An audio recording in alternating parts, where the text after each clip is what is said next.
Góða kvöldi, velkomin á fund Golfdómara í nóvember 2024.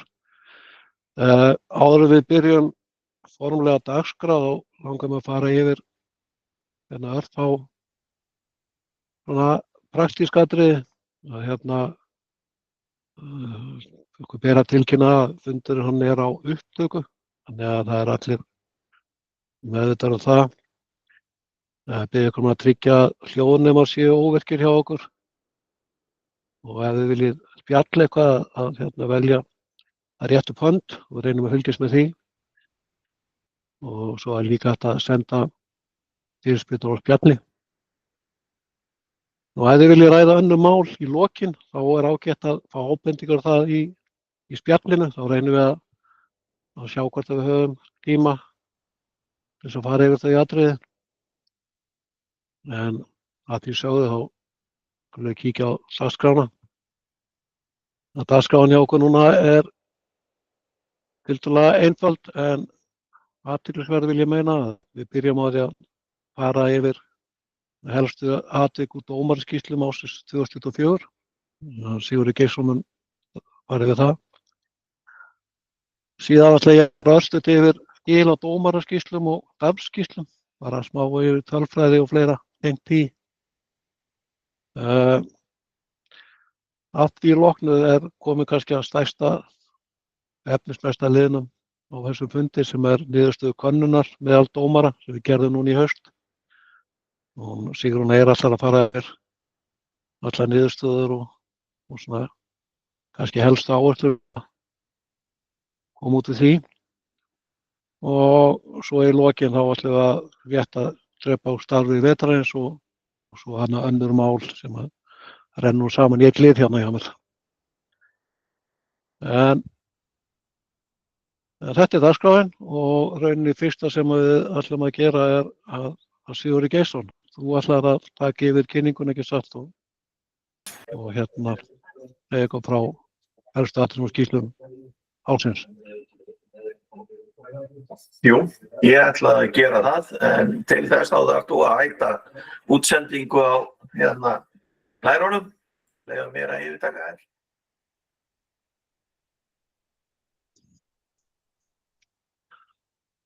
Þarna kemur það býttu nú við.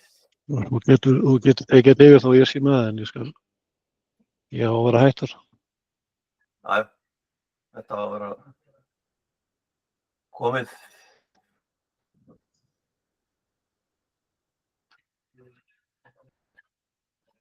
Eru menn að sjá það sem er á skjánum nýju glæruna? Já. Ok. Já, sett vel. Ok, það er eiginlega fyrst frá því að segja að það var ekki mjög mikið sem að er úr dómaraskýrslum ársins í ár.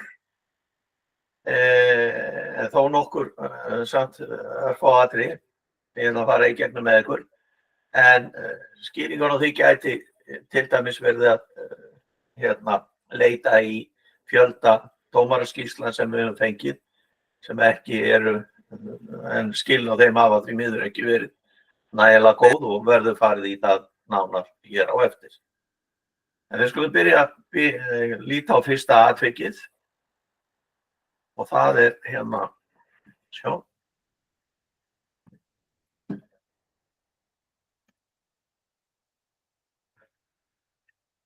Þá er hér það fyrsta sem að kom, það er á fyrsta degi, þá komum tilfelli þar sem að einhverjir slógu af röngum teig og þar sem að teigmerki sem áttu að vera á 59 teigunum voru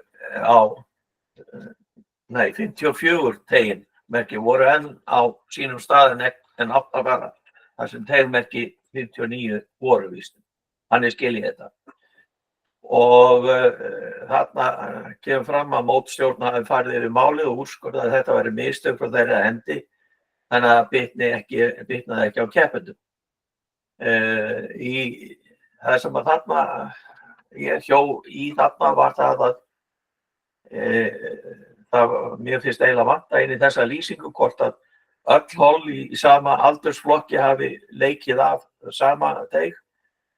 Það er að segja að þetta séu ekki bara nokkur hol í viðkomandi aldurshóp sem að þarna léku af þessum teig, því að þá, ef að svo hefur verið, þá spurningin hvernig var endirinn á þessu, hvort að skor þeirra af röngum teig hafi verið látið standa eða hvernig þetta endaði. Þannig að það er svona í sumum af þessum lýsingu sem koma frá hérna í dómaraskýrslurnar, finnst mér vanta svona aðeins frekari útlistanir á því sem að gerðist.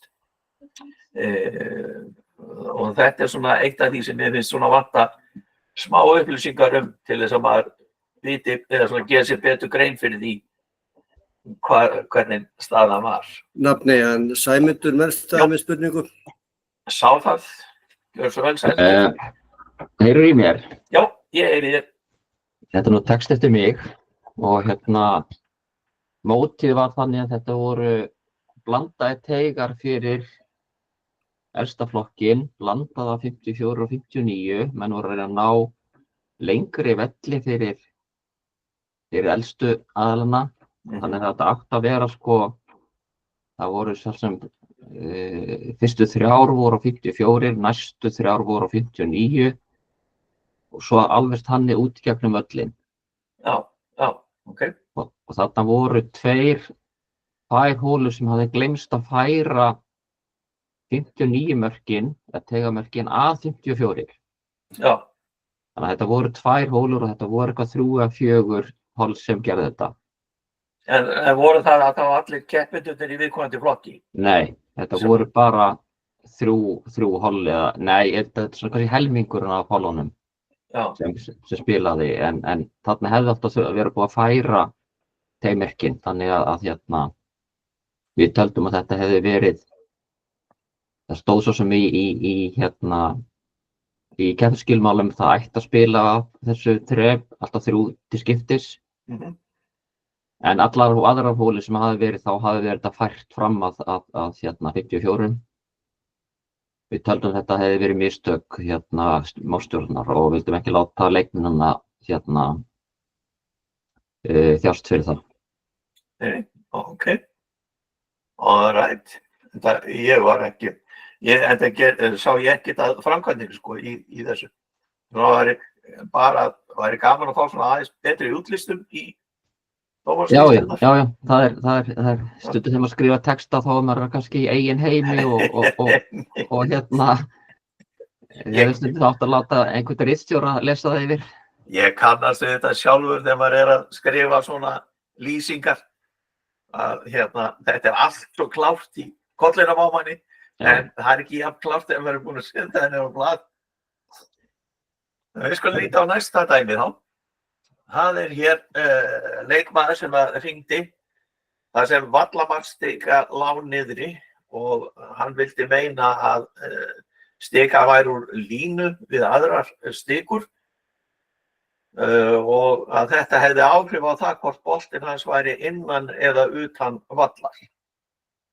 Og síðan er þarna í skýrslunni þar sem ég var ekki víðs fjarri, fór ég á staðinn, úrskurðað að utanaðkomandi áhrif hefðu fært stikuna og hún lægi í raun innan vallar.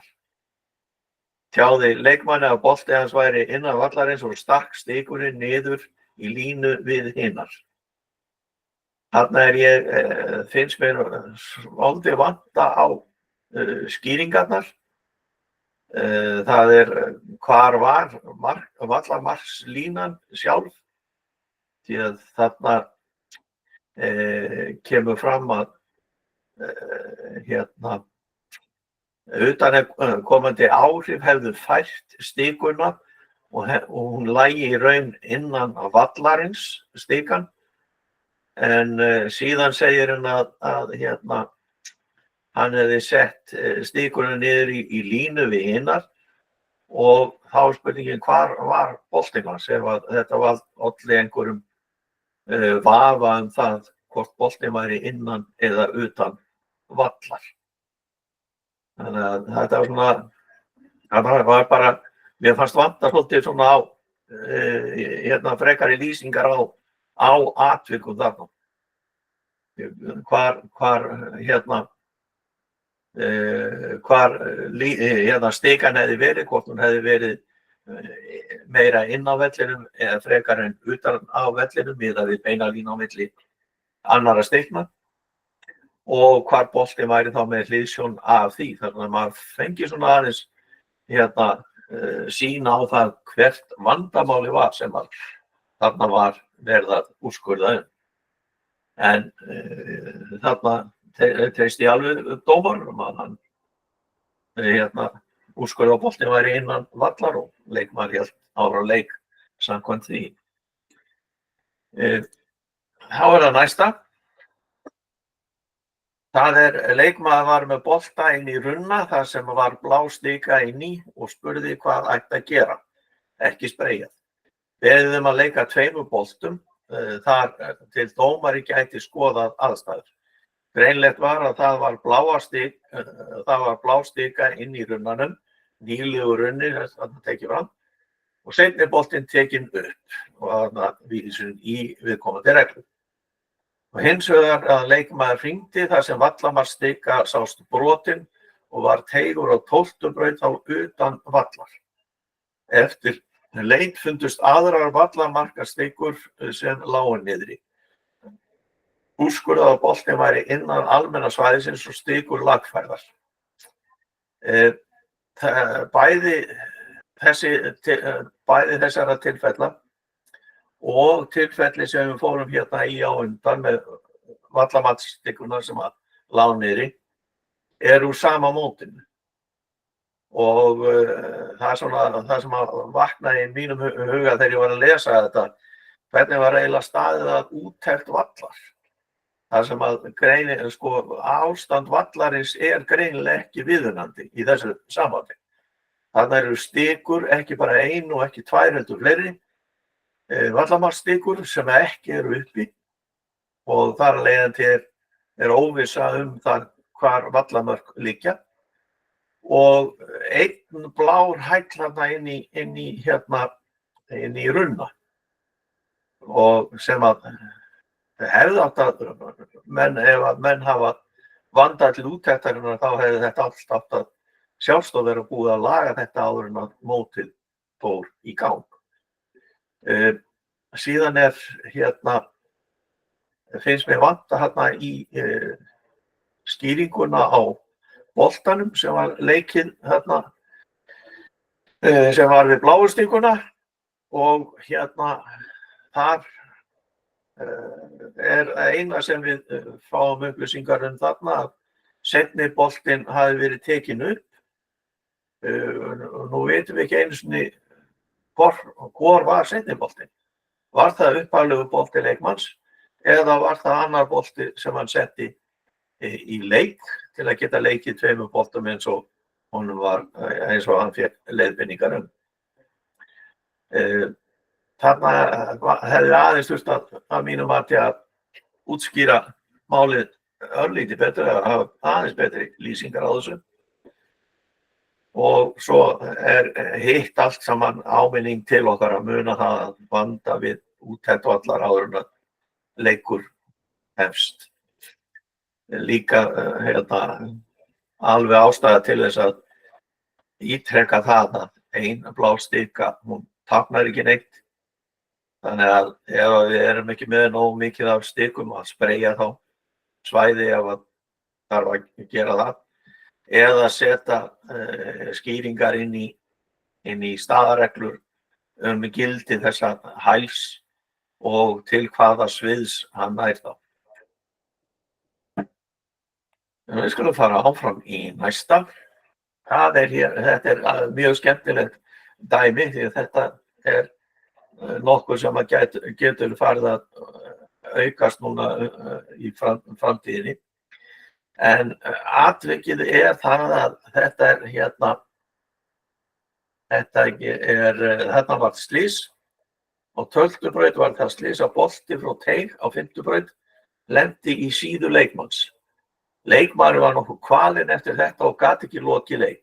Boltinn kom frá Olli sem hafði hafið leik 40 mínútum eftir að ræsingu í mótið var lokið. Leikmenn í hollinu á 5. braut kváðust hafa kallað for á eftir boltanum en þau á 12. braut kváðust ekki hafa heyrt það. Nú vantar aðeins inn í þessa lýsingu, þarna spurning hollið sem að lét boltanum. Er þetta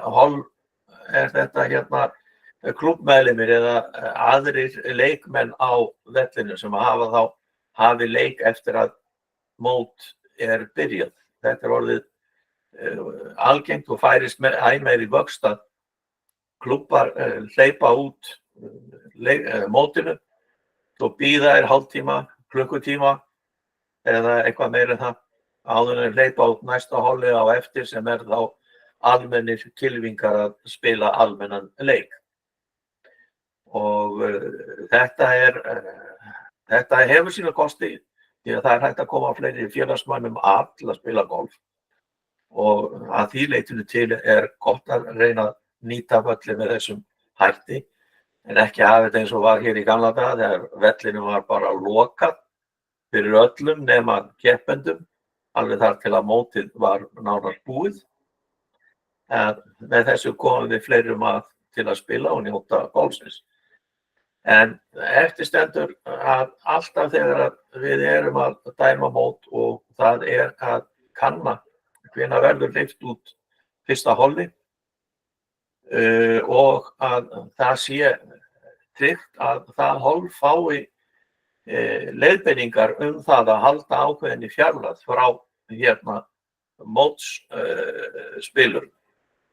Og þannig að þeir trufli ekki leik þeirra sem eru í mótinu.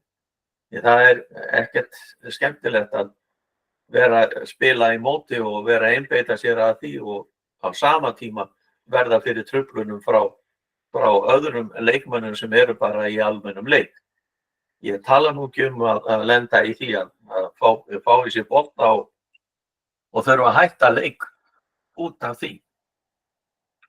Þetta svona, ég tók þetta með svona til skelpingar hjá okkur að við bætum þessu inn í okkar verklag að tjekka á því hvenær fyrsta holl eftir mótið fer á stað og hvaða leiðbeiningar þeim sem að fara þar á stað gefið.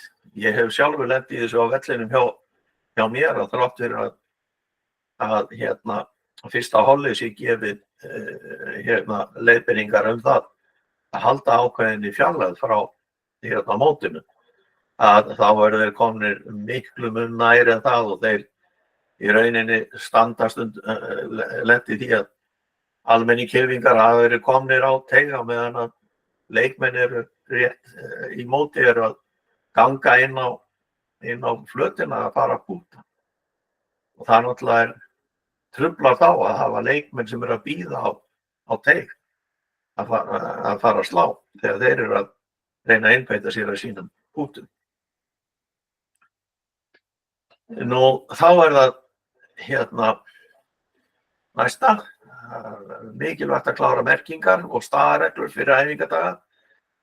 Þarna var eitt smá atriði sem kom fram í einni skýrslunni, smá óvissa með tímabundið vatn hjá leikmönnum, enda 2 svæði merkt sem vítasvæði sem voru tímabundið vatn í æfingaringi.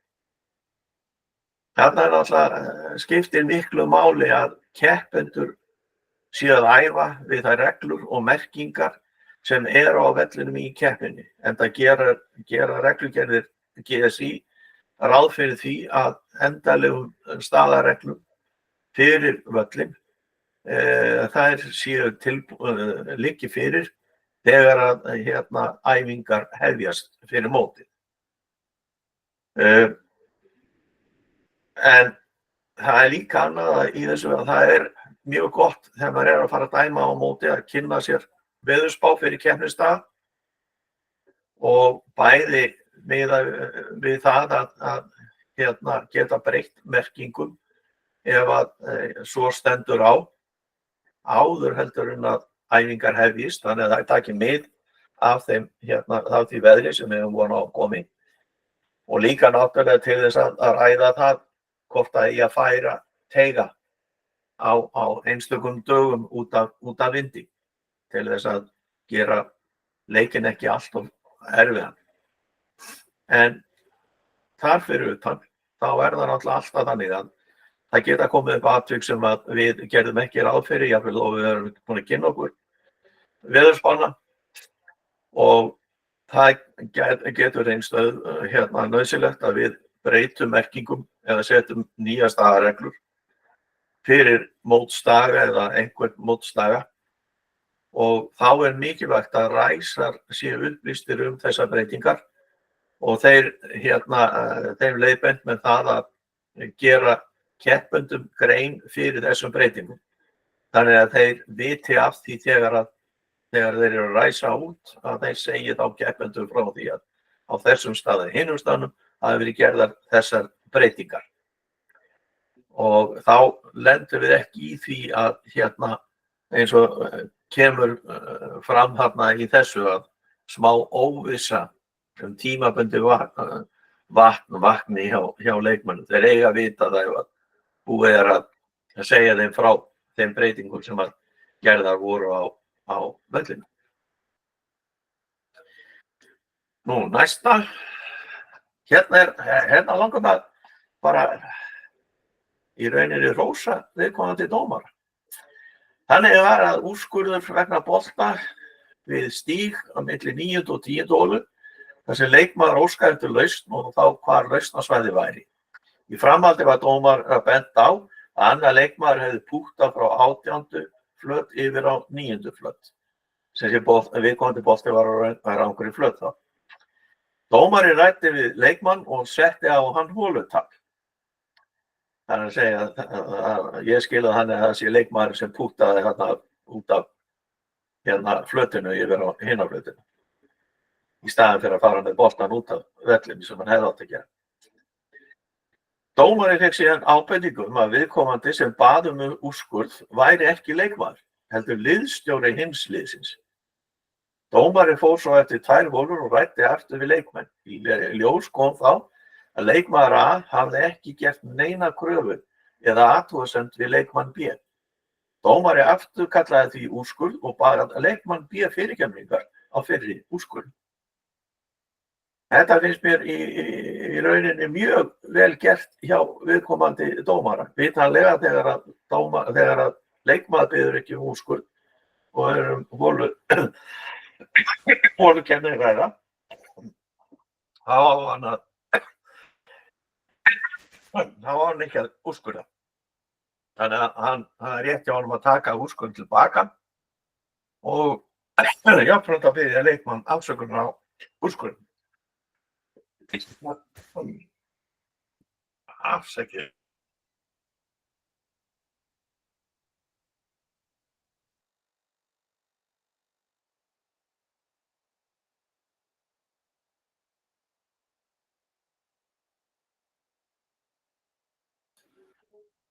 Já, þá er það.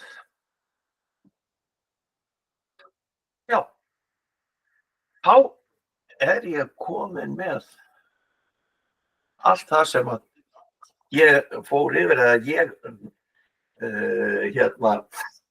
stoppaði við í yfirferðin á þeim þeim dómaraskýrslum sem ég fór yfir og búin að fara yfir alla sem búið er að skila og langar að bæta því við að það er í flestu tilfellum eða flestu þessum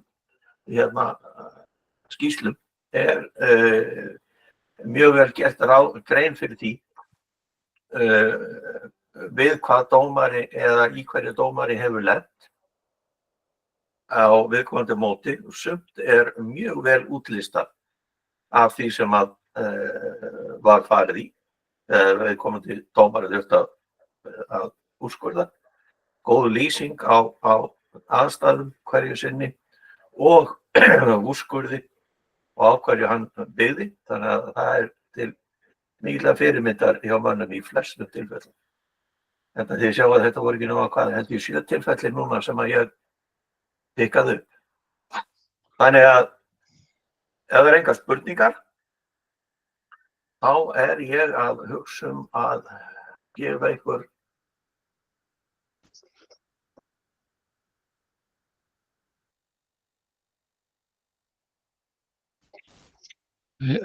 Heyrist í mér núna? já, það heyrist í þér. Það er gott, ég nefnilega vildi vera viss. Herðu, takk fyrir þetta Sigurður. Og í framhaldi eins og Sigurður mentist á, þá ætla ég að fara aðeins yfir þessi skýrsluskil og meira á þeim. Það er við erum ekki alveg nógu kátir eða kát með þetta. Ég ætla að fara aðeins yfir smá tölfræði með ykkur og fara aðeins yfir réttindi góðdómara, skýrsluskil og fleira. Við ætlum að reyna að vera jákvæðar. Þetta er frekar neikvætt efni kannski, en reyna að vera smá jákvæðar í þessu. Að varðandi dómaraskýrslur, GSI-móta, við þurfum ekki skýrslur fyrir önnur svona opin mót, við þurfum skýrslur í GSI-mótin. Í sumar þá svona held ég að sé með rétta tölur, það voru haldin 33 mót á vegum GSI þar sem skila átti dómaraskýrslum. Það á að skila samkvæmt þetta ákvæði GSI og þeim reglur sem þar eru innan við viku frá lokadegi móts. Þá var búið að skila dómaraskýrslum. Í dag er búið að skila 18 skýrslum fyrir sumarið og þar af bárust 3 í þessari viku. Sem að er svolítið erfitt ef við viljum geta svona að miðla upplýsingum og reynslu dómara með milli okkar og líka fylgst með bara framkvæmd og hvað við munum læra af þessu. Eins og við sjáum þarna, við erum að fá þessar skýrslur, ekki eingöngu vegna þess en meðal annars til að sjá hvað er hægt að bæta þekkingu leikmanna og dómara. Hvaða reglur er þetta sem að helst þarf að stikla á og hvaða er sem að við viljum bæta í okkar starfi. Við viljum læra af þeim og leiðbeina framkvæmd móta eins og Sigurður kom inn á meðal annars útvekt valla, svo er hérna síðustu punkturinn lesið við staðareglur, sértækar staðareglur. GSI-mótin er með sína eigin staðareglur en hver völlur fyrir sig er með oft sér ákvæði sem við þurfum að uppfylla og menn er kannski ekki vanir að gera þetta og ef við fáum sýnishorn af þessum sértæku reglum þá getum við lesið þetta yfir og leiðbeint fyrir árið eftir eða reynt að miðla upplýsingum og þekkingu. Þannig að þetta er ekki bara skil til þess að skila, þetta er skil til þess að við getum hjálpa á stað við að læra og gera okkur hæfar í starfi. Þannig að og þar leiðandi betri upplifun þátttakenda í mótum. Þannig að ég vil leggja bara áherslu á að menn svona aðeins það geta svolítið svona fastari tökum. Ég veit að það voru fleiri atriði sem við Sigurður og eða við í nefndinni hefði viljað fara yfir en við treystum okkur bara ekki til þess að gera það því að það var svona sögur sem við höfum heyrt en höfðum ekkert í hendi. Þannig að við viljum ekki vera fjallum einhverjar grófar sögur eða óstaðfestar sögur á mótum en það voru fleiri uppákomur sem að við hefðum viljað fjallum ef við hefðum haft af staðreyndirnar hjá okkur. Tökum á þessu. Nú, annað atriði er starfsskýrslur dómara. Að skil á þeim er sýna ykkur þarna. Frá 2019 þegar stóra reglubreytingi var og til ársins í ár, þá sjáum við þarna prósentunar í græna skugganum vonandi. Að árið 2019 var 40% skil. Þá skiluðu 72 af 108 dómurum starfsskýrslum. Fyrir árið í fyrra af dómarum er að fjölga, þá skiluðu ekki nema 66 af dómurum og 207 skiluðu ekki starfsskýrslum. Og árið í ár, að þessi tala hefur hækkað 2 eða 3 núna bara síðustu 2 dögum, en það voru 17 af 276 að vísu höfum við frest til 15. desember. Þannig að þetta er nú ekki búið, en ég ætla að biðja ykkur að endilega drífa í að skila starfsskýrslum í fljótt og þið mögulega getið. Þetta er ekki heldur bara að því bara, þetta er bara hluti af reglugerð okkar sem fjallar réttindi dómara. Að gildistími dómaréttinda er veitt til enda gildistíma viðkomandi reglna eða hámarki til 4 ára. Við árið 2023 voru það litlar breytingar á reglum frá stórum breytingum 2019 að það var ekki farið fram á endur, hvað kallar þetta, próf, staðfestingar og þekkingu og nýjum reglum 2023. En til þess að endurnýja dómaréttindin sem að er rauninni gefin út 2019 að 2023 rennaði rauninni út nema að dómarar hafi starfað að jafna sem nemi 40 klukkustundum á ári og sótt endurnámskeið á dómarnefnd ef það við. Það mátti ekki við 2023. Dómarar skulu skila starfsskýrslu til dómarnefndar GSÍ fyrir lok hvers starfsárs. Það er bara í reglugerðinni. Þannig að við þurfum að taka þetta föstum tökum og við ætlum að gera það. Og það sem að stendur til er að í upphæði nýs árs dómarnefnd endurskoða og yfirfara réttindi dómara.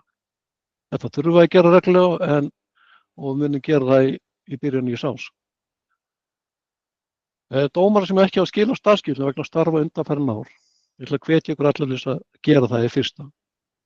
Við erum ekki að reyna að henda mönnum út, við viljum endilega hafa sem flesta starfandi áfram og bara endilega. En þetta er bara slæmt ástand og ef þið sjáið það er 55 dómarar sem fengu réttindi fyrir breytinguna 2019 sem hafa ekki skilað starfsskýrslu frá þeim tíma eða í 6 ár. Það kom 2 ár inn í nýju regluna 23 og það eru 55 dómarar sem ekki hafa skilað inn starfsskýrslu síðan 2018. Það er bara slæmt og þeir eiga á hættu að bara vera teknir af lista. Það eru 107 dómarar sem fengu réttindi 2019 eða síðar sem aldrei skilað skýrslu. Þetta er ekki gott heldur. Svo eru nokkur dómarar viðbótar sem fengu réttindi fyrir 2019 sem eiga átt að skila starfsskýrslum fyrir einhvern dag síðustu 4 árum. Sem er kannski ekki eins slæmt í svo heilt. En við erum með frest til 15. desember til að skila fyrir árið í ár og viljum endilega bara að við gerum það.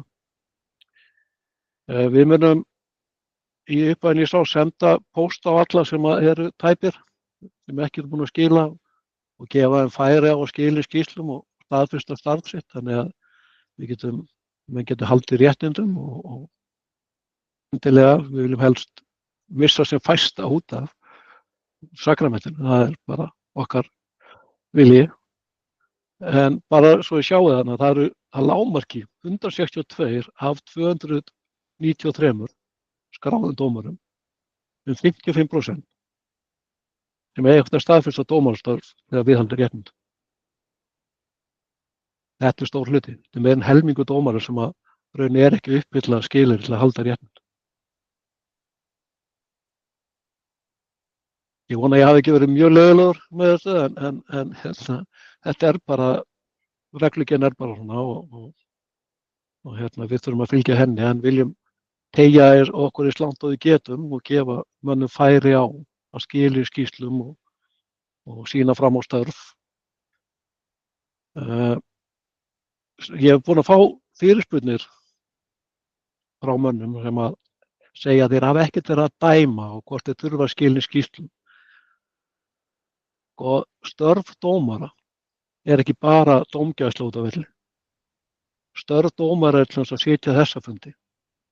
Störf dómara er að kynna sér og viðhalda þekkingu, sjálfsnám persóna.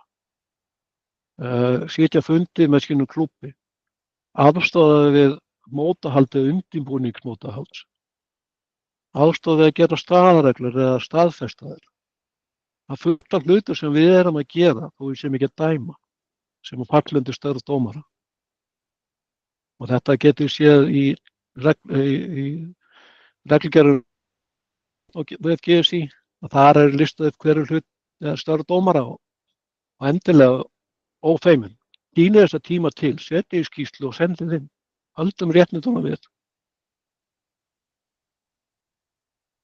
Þetta var svona sem ég vildi bara sýna ykkur og hérna áður koma aðalefni fundarins sem er rauninni og Sigrún var alltaf að fara yfir niðurstöðu könnunar sem við gerðum í haust. Og hérna, ef þið erum með eitthvað spurningar varðandi það sem ég var að fjalla það hendi þið bara inn á spjallið eða senda okkur póst. Ef þið viljið vita eitthvað meira skilið til að halda réttindum og hver staða ykkar er. En Sigrún, ert þú ekki bara tilbúin að taka við? Jú, ég er tilbúin að taka við. Ég ætla samt ekki að koma í mynd af því ég þarf að nota báða skjána, sko. Það er bara mitt pláss eins og aðrar konur. Nei. Heyrðu, ég ætla að stela þér skjánum minna. Já, hérna. Og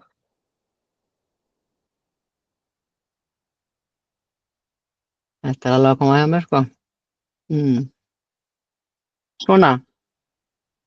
Heyrðu, ég ætla þá að fara yfir niðurstöðu könnunar sem við sendum út á dögunum á alla dómara.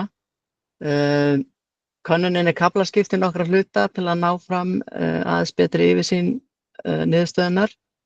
Aðeins tölulegar staðreyndir. Skoðanakönnun var send til allra 293 góðdómara og svörin bárust frá 77 dómurum eða 26%.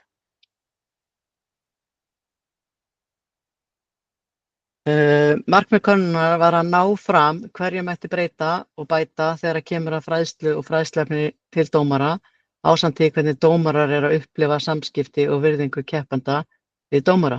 Mikil umræða hefur verið á milli dómara bæði vanvirðingu, greiðslur og umbun og vildu ná fram heildarmynd af afstöðu dómara við þessi atriði. Svona ekki bara með sögum á milli manna heldur bara sem að fólk er svolítið svona staðfesta við okkur. Ég ætla fyrst að fara í kaflann hérna fræðsla og fræðsluefni. En þar er spurt hvaða fræðsluefni eða námskeið er talið að vanti til að bæta hæfni dómara. Hér er stærsta svörunin verklegar æfingar eða hátt í 70%. Næststærsti hlutinn er meiri þjálfun í reglugerðum eða tæp 50%.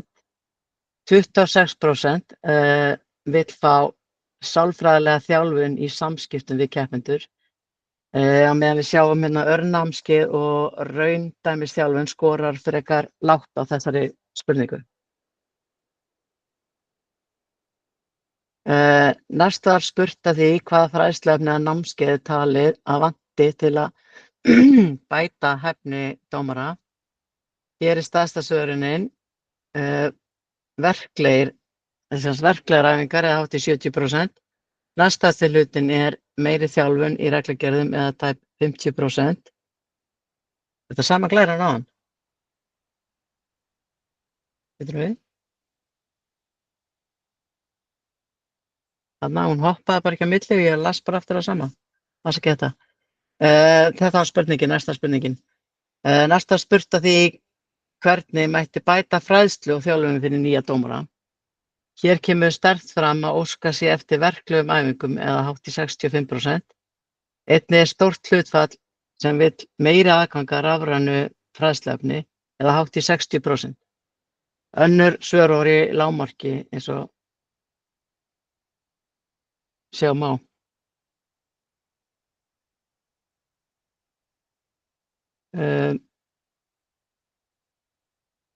Hér er spurt að því hvort dómari hafi tekið þátt í fræðslunámskeiðum fyrir dómara á síðasta ári og kemur fram að hátt í 40% dómara hefur tekið þátt í fræðslunámskeiðum fyrir dómara á síðasta ári, en mögulega mætti þetta hlutfall vera hærra.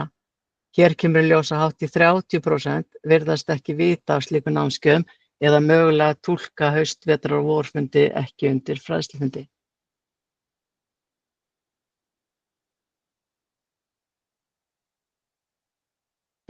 Spurt er að því hversu vel dómarar telji núverandi fræðsluefni og þjálfun undirbúa þá eða þær undir raun aðstæður í mótum. Tæplega 50% telur að núverandi fræðsluefni og þjálfun undirbúi dómara nokkuð vel fyrir gólmót, á meðan 50% telja efni og þjálfun vera hófleg eða lítil.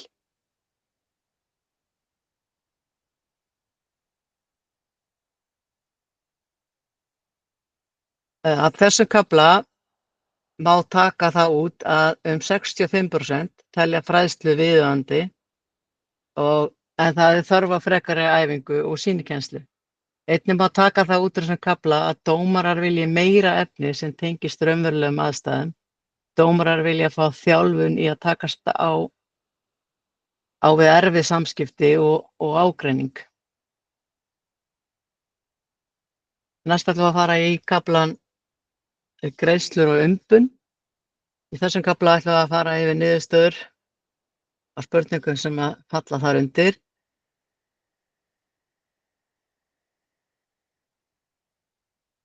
Spurt var hér að því hversu ánægðir dómarar væru með greiðslur eða aðra umbun í starfi í gólmótum og sýna niðurstöður þessarar spurningar að hátt í helmingur dómara vinnur í sjálfboðavinnu án greiðslu, en ef við skoðum önnur svör þá er yfir 30% hóflega ánægðir eða óánægðir með greiðslu samkvæmt þessari spurningu.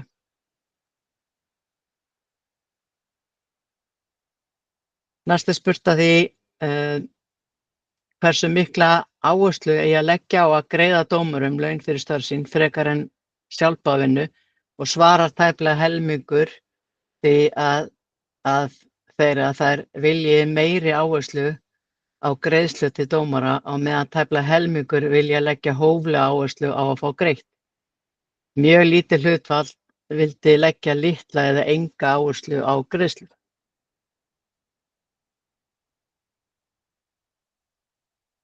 Næsta spurt að því hvort þeir sem vinni sem sjálfboðaliðar finnist að vera metið og viðurkennt og svaraði tæplega 40% að sjálfboðastarf sem dómari væri nokkuð vel metið á meðan tæp 54% telja þau vera hóflega eða lítið metin og viðurkennt.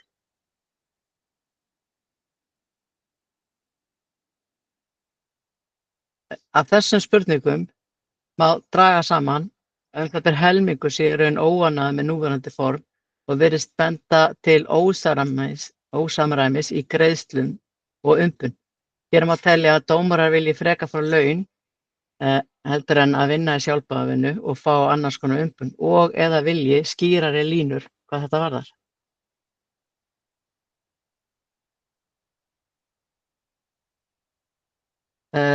Næst erum við að kaflanum sem fjallar virðingu og framkomu við dómara.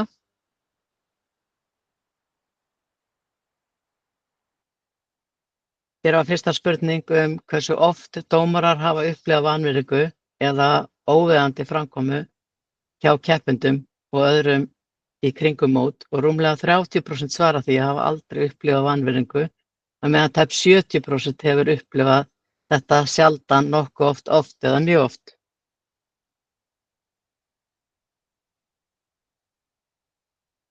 Hér var spurt hversu vel dómurum finnist aðstæða til að tilkynna vanvirðingu eða óviðeigandi hegðun og finnst 30% aðstæðan vera nokkuð góð eða mjög góð, á meðan 70% telur aðstöðuna hóflega, slæma eða mjög slæma.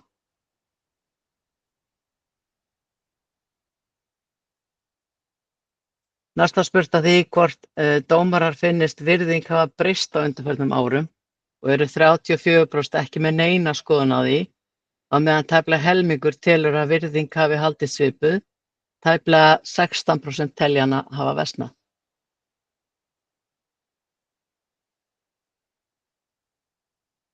Næsta spurt að því hvort dómurum finnist þeir fá nægjanlega stuðning frá mótsvöldurum og öðrum starfsmönnum til að viðhalda reglum og virðingu í mótum og 24% upplifa að það sé nægilegur stuðningur, að meðan rúm 50% finnst stuðningur vera nokkur, 24% finnst stuðningur ekki vera nægur eða engin.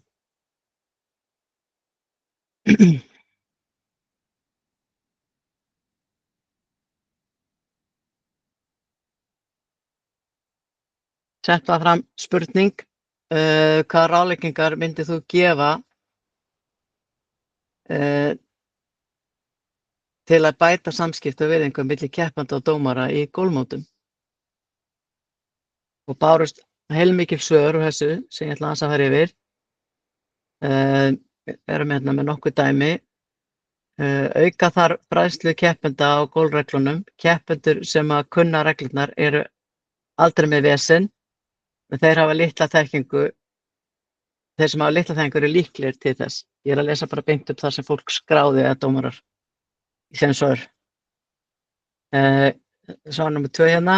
Mætti bæta við spjöldum fyrir dómara, til dæmis gul, appelsínu gul og rauð, til að sýna keppendum þannig að allir taki eftir og skilji málið, aðvörun vegna tímatöku, áminning, alvarleg áminning og svo framvegis.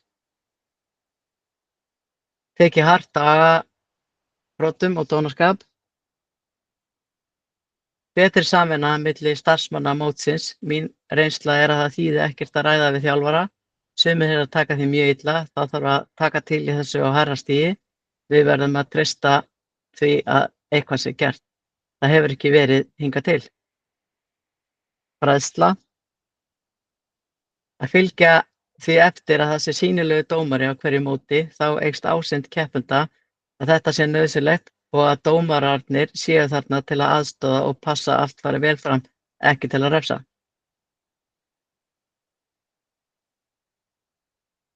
Mín reynsla er að bæta mig í fræðslu til keppenda á GSI-mótum, betri almenn þekking á gólfreglum, vera fastur fyrir en kurteis við úrlausn mála, hlusta á rök keppenda og leita álits annarra dómara ef ekki 100% viss úrlausnina.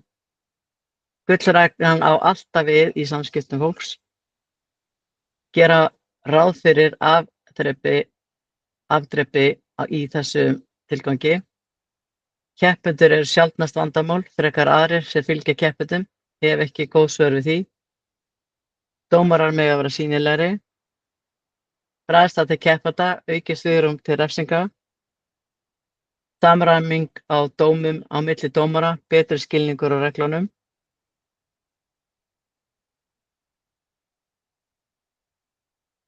Fræðsla fyrir báða aðila. Yfirlýsing mótstjórnar 0 þol gegn dónaskap og stuðning við ákvörðun dómara. Ef ekki er hægt að víta þá agabrotavillög séu oftar notað. Ákveðni hálfu dómara og góð þekking kunnátta. Fræðsluefni til gólfklúbba til að senda á sína félaga. Meiri kynning á störfum dómara. Skrá dónaskap í skýrslu, setja frekari siðareglur fyrir keppendur. Þjálfun dómara til að fást við keppendur. Dómarar eru gjarnan notað til að reka á eftir keppendum til að viðhafa leikhraða. Það gerir dómara í sumum tilfellum af grílum og bætir ekki samskipti þeirra við keppendur. Virðingu fyrir dómurum verða þeir kannski að afla sér sjálfur með góðri framkomu og réttum og vel útskýrðum dómum.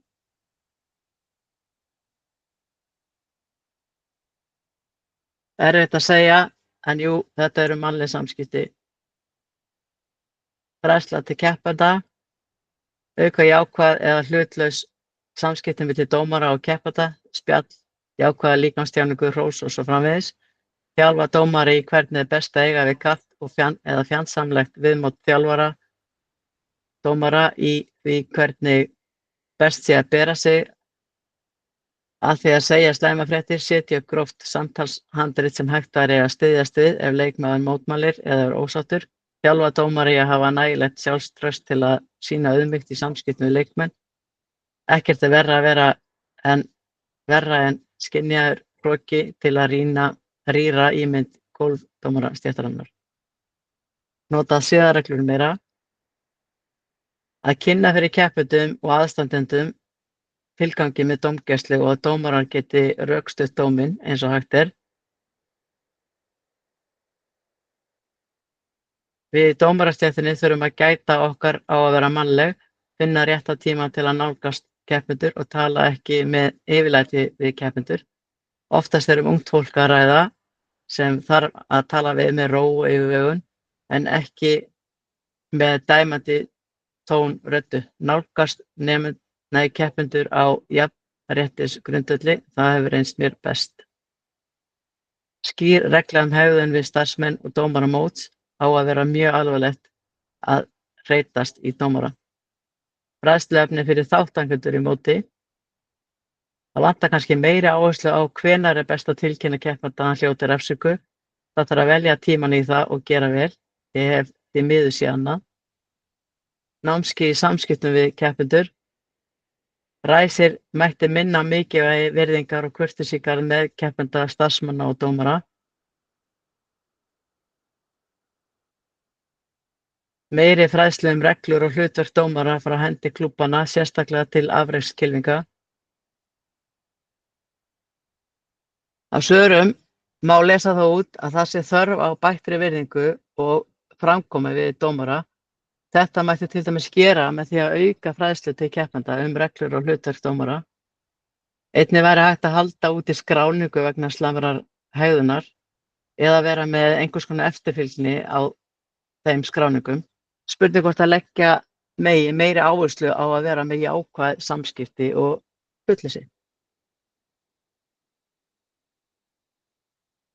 Þegar könnunin sé tekið saman í heildræna mynd, þá sjáum við að helstu áskoranir virðast vera skortur á efni til dómara og dómarar kalla eftir raunhæfari og markvissari kennslu. Einhver vanvirðing virðist vera í samskiptum milli dómara og keppenda og spurning hvernig við gætum bætt þennan hluta. Einnig eru mismunandi væntingar á milli dómara umbun og eða laun fyrir dómgæslu og annað sem fellur til hjá dómurum.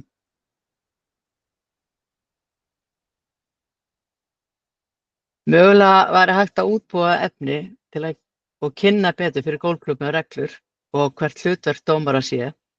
Einnig spurning hvort hægt sé að útbúa námskeið með raunæfingum eða upptökum af raunæfingum í dómgæslu og brotum og reglum. Mögulega er hægt að kalla eftir námskeið fyrir dómara til að takast á við erfiða keppendur og mögulega skýrari ramma og betri upplýsingar til keppenda, til dæmis hegðunarreglur sem mögulega mætti beita á keppendur sem eru með vanvirðingu við dómara. Hvetja mætti klúbba til að taka upp samskonar hegðunarreglur og GSI með. Varðandi laun og umbun fyrir dómarastörf að mætti útbúa samræmda stefnu sem það hvernig umbun og laun fyrir dómara eigi að vera. Mismunandi á milli dómara hversu mikla umbun þeir fá frá sínum heimaklúbbi. Einnig mætti ræða hvernig greiðslur ættu að vera almennt í GSI-mótum versus önnur opin eða lokumót sem á vegum klúbba. Það klárlega rými fyrir bætingar og ef dómarar eru með einhverja tillögur að frekari úrbótum, þá með endilega senda línu á okkur í dómaranefndinni. Við tökum fagnandi á móti öllum tillögum. Takk fyrir. Og næstu það liðurinn önnur mál. Já, Eða það spurningar. starf vetrarins eiginlega ætla ég að taka fyrir. Ok, Ætla að reyna að finna kynninguna mína.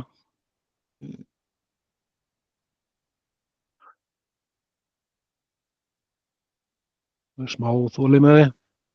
Algjör, varst þú með spurningu eða Það var að klappa fyrir henni. klappa fyrir það, er ekki ástæða til þess?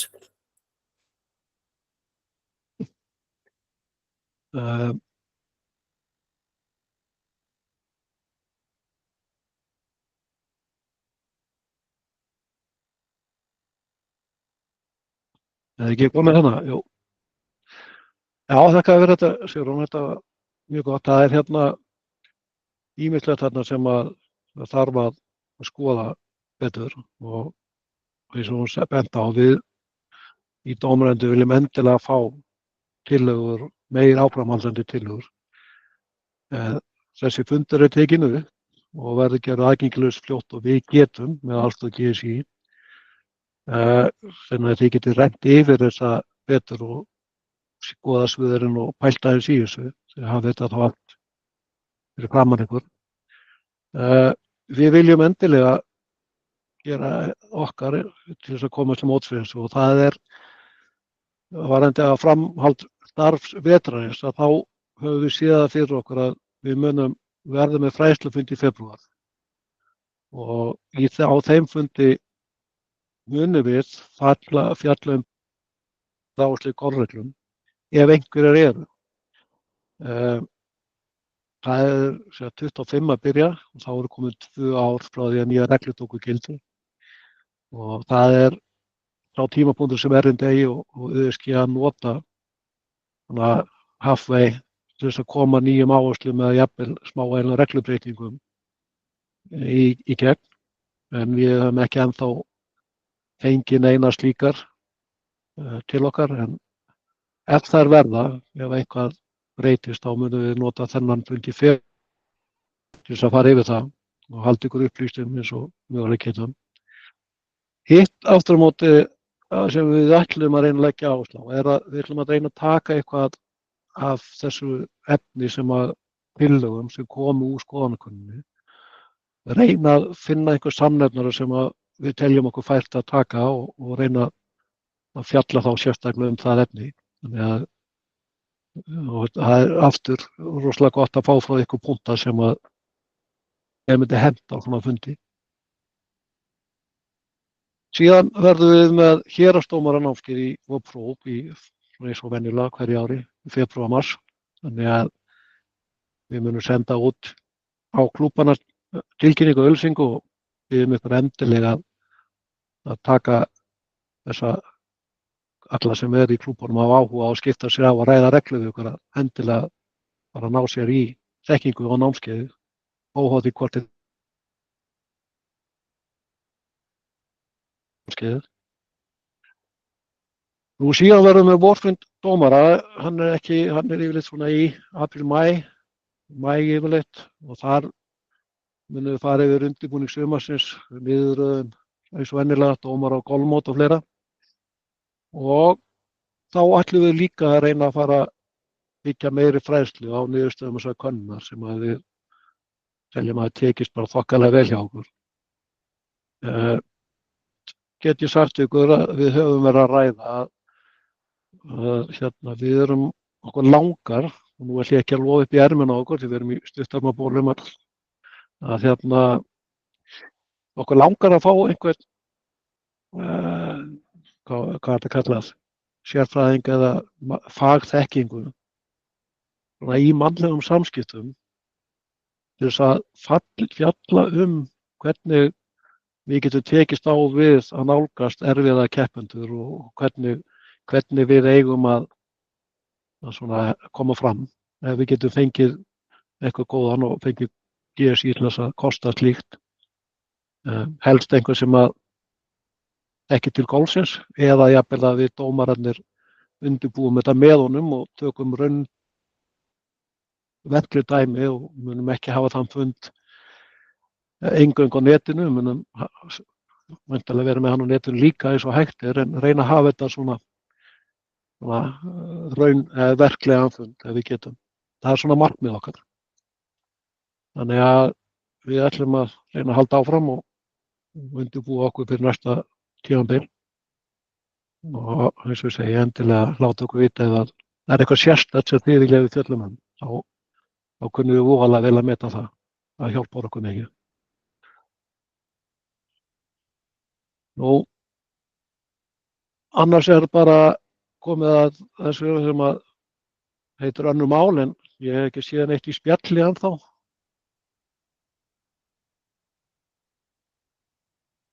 Ég veit að Eggert langar til að spyrja skráningu dómara á netinu. Ég sé hann er brosandi sæll með að ég skyldi nefna það fyrrabræði. En því ég til að svara að listi yfir dómara er ekki réttur á golf.is. Ég búinn að gera ítrekkaða tilraunir til þess að uppfæra hann, en hann virðist alltaf sofna og endurvekjast með gamla listanum. Og það vantar hérna 8 nýja landsdómara inn í landsdómaryfirlitið. Mér finnst það mjög leiðilegt en það stendur til og ég er við eigum ótímasettan fund hjá Arnar Geirsson hjá GSI að taka þessa síðu sem heitir dómaramál og breyta henni. Hún er til óþurftar og alltaf að deyja. Nekkurinn deyr. Við ætlum að reyna að koma henni fyrir á annan hátt. Og þá vonandi lagast þessi mál. En ég ætla að biðja alla þessa 8 landsdómara sem ekki hafa komist inn nema bara tímabundið og dottið út aftur á listanum. Afsökunar. En við ætlum að reyna að koma þessum VF í lagið aftur. Ég vona að það skýri málin aðeins. Alltaf leiður þurfa að afsaka sig en þetta svona eru málin. Nema ekkert að vera með eitthvað annað þá er það alveg velkomið. Ég heyri ekki en er ég svo einu sem heyrir ekki ekkert. Nei, það heyrist ekki í honum, sko.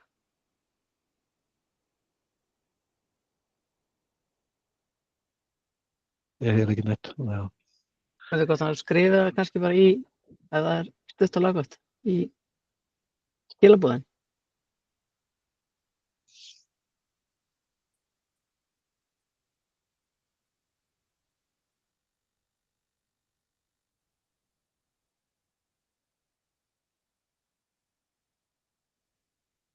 Kannski einhver annar með eitthvað meðan hann er að reyna hann á hljóðinu.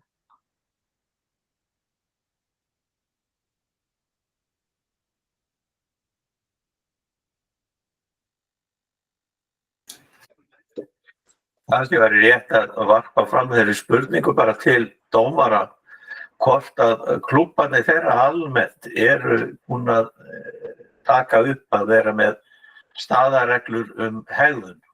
Þetta kemur í framhald af könnun okkar þar sem að menn leggja mikla áherslu á að telja að þau mál séu ekki nægilega góð. Þannig að það er spurning hvort að klúbbarnir séu almennt að taka upp þessar reglur og framfylgja þeim, vegna þess að með svona staðareglum þá opnast möguleiki á því að svara allir í óvirðingu og þvílíkt strax með áminningu, víti eða frávísun. Þannig að það er gaman að heyra í mönnum hvernig staðan er hjá klúbbarnum. Ég sé að það eru margir sem svara á spjallinu sem er ágætt. Karl Jóhann, hann er hjá Sérðækja Sigrún. Hvað heitir klúbburinn ykkar? Erum við í Setberginu? Ekki erum með þetta. GKG, við erum með þetta. GSS er með þetta.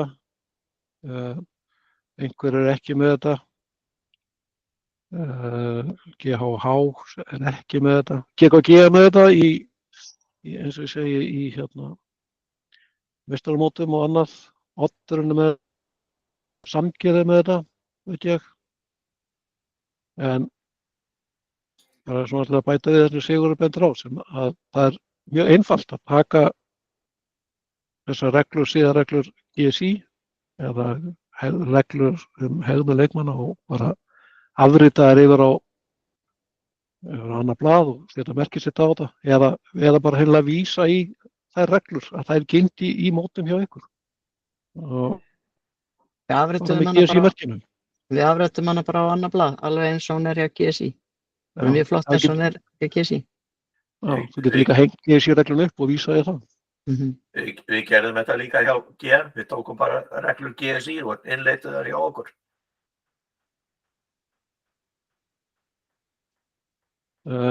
Einhver spyr hvort það geta séð sendið, ef það er spáið hvort það séð örugglega búið að senda skýrslur. Sendið bara póst á dómarnefndina og ég skal bara fletta því upp. Ég vil ekki birta listan, það er bannað samkvæmt alls konar persónuverndarlögum. Það birta einhver nöfn og satt að svara bara öllum fyrirspurnum ef menn eru óöruggir með skil og skýrslum. Það er eitt sem ég langar að benda á þegar þú varst að tala um þetta áðan. Það er að skila strax eftir mót. Getur skipt gríðarlegu máli, sérstaklega kemur upp eitthvað mál sem fer til aganefndar eða áfram til í áframum dómstóli eða dómstól GSÍ, að þá getur þetta skipt sköpum að þetta hafi skilað sér nógu snemma og hratt og vel. Það er rétt, því það er mjög stuttur skilafrestur á bæði kærum til aganefndar og til dómstóla, þannig að að gera að skila þessu skýrslum alveg eins hratt og hægt er. Heyrist í mig núna? Já. Fyrst vil ég fá að þakka bara góðan fund og gott að fá að heyra í dómaranefndinni og gott að sjá þessa niðurstöðu, þessar skoðanakönnunar, því að við sem að teljum að agi og virðing sé ábótavant í íslensku gólfi, reyndar í öllu þjóðfélaginu, er gott að sjá það við þurfum að taka okkur á. En það sem ég vildi nú kannski segja, að kannski til að verja alla þessa dómara sem ekki skila starfsskýrslum og skýrslum, er að hlutverk dómaranefndar GSÍ, hún er kannski ekki nógu skýr. Það er að segja, hún er ekki nógu vel auglýst, eða hierarkían eða skipulagið er ekki, auðsjáanlega ekki skilningur á. Þannig að þessi dómaranefndin þyrfti kannski að svona auglýsa sig meira. Eins og þið hafi nú bent á að þið getið tekið menn út af sakramentinu eða þið skilji ekki skýrslum og starfsskýrslum. Þannig að það þá að vera alveg á hreinu að þið hafið þetta vald og menn þurfi að sýna það hvað þeir eru að gera. Því að margir eru náttúrulega að gera ansi margt þó þeir sé ekkert að segja frá því. Já, takk fyrir þetta, Eggert. Ég er alveg sammálaður og það er alveg klárlegt og það sem við erum reyna að gera á þessum fundum, að vekja athygli á þessu. Við þyrftum kannski að auglýsa okkur meira gagnvart golfklúbunum, að þeir þurfa að hjálpa okkur meira að útskýra stöðuna. Aftur varandi sakramentið, og við viljum ekkert vera með eitthvað úrskurðarvald og dæmamenn og annan að óþörf. Þess vegna viljum við gefa mennum færi á með tölvupósti að benda þeim á að það er fullt af störfum sem að menn er að sinna sem teljast starfadómara og láta okkur vita á. Og við viljum einmitt gefa mennum færi á bara að laga hlut, helst þetta reyna að kynna þetta betur. Ég er alveg sammálaður í því að þetta þarf að kynna þetta betur, bara fyrir mitt leyti. Bara þakka fyrir ábendingu.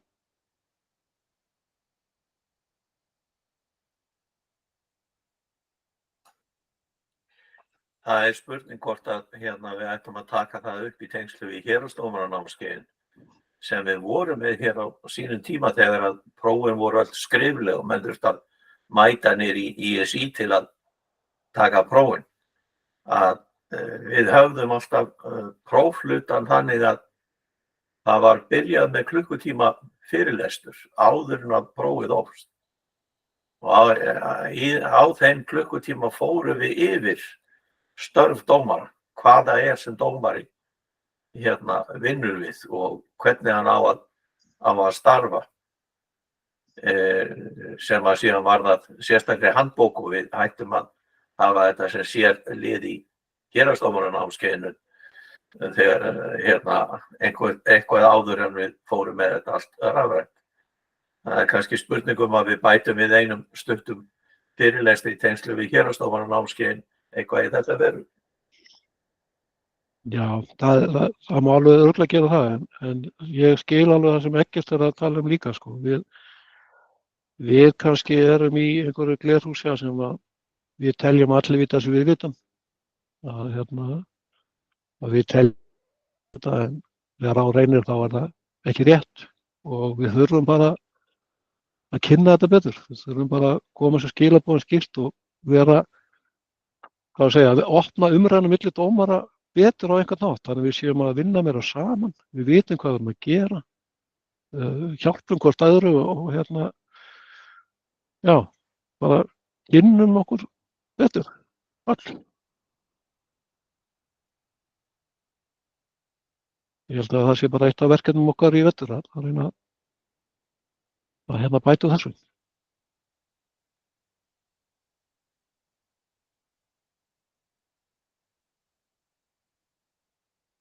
Er eitthvað fleira sem menn vilja að ræða áður en við hérna, ljúkum þessum annars ágæta fundi?